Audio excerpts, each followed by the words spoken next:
Saudara-saudariku yang terkasih, pace e bene. Pada hari ini kita renung bersama tentang perumpamaan Yesus mengenai ladang yang ditanami dengan gandum dan ilalang, seperti yang tertulis dalam Injil Matius pasal 13 ayat 24 sampai dengan 43.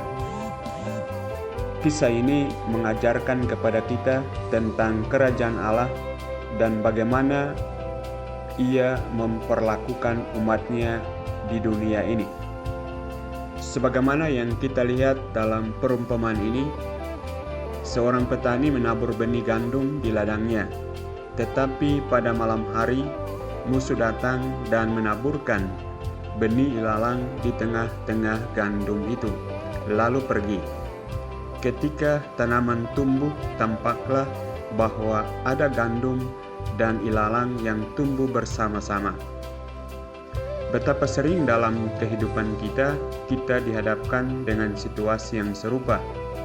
Dunia ini penuh dengan kebaikan dan kejahatan yang hidup berdampingan.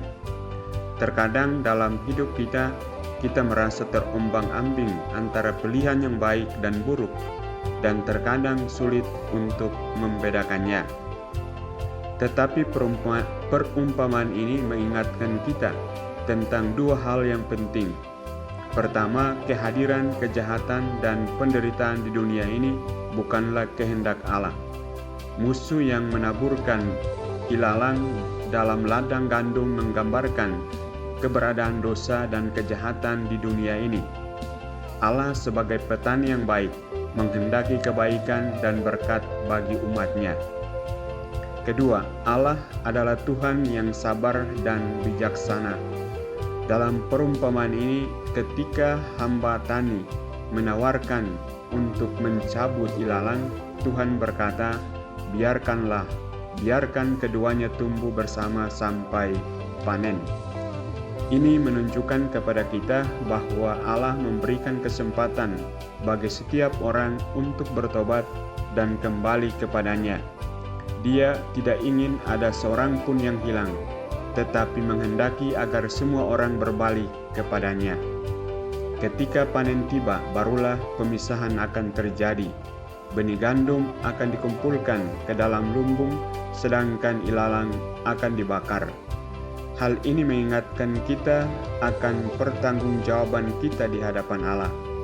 Dia akan memisahkan orang-orang yang taat dan setia kepadanya dari mereka yang menolaknya dan hidup dalam dosa. Renungan ini mengajarkan kita untuk hidup dengan kesabaran dan keyakinan dalam menghadapi dunia yang penuh dengan tantangan dan godaan. Seperti gandum dan ilalang yang tumbuh bersama, kita juga harus hidup dalam dunia ini tanpa terkontaminasi oleh kejahatan.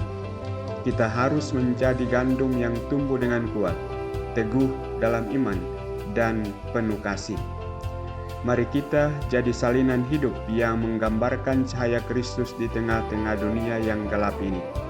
Kita harus berusaha menunjukkan teladan yang baik, mempersembahkan kasih dan belas kasih kepada sesama, dan terus mencari kehendak Allah dalam hidup kita. Semoga renungan singkat ini memberkati kita semua dan membantu kita untuk semakin dekat dengan Kristus. Marilah kita berdoa agar Allah memberikan kita kebijaksanaan dan kekuatan untuk tetap teguh dalam iman dan untuk menebarkan benih kasih dan kebaikan di sekitar kita. Terima kasih telah menyimak renungan ini. Tuhan memberkati dan menyertai perjalanan hidup kita.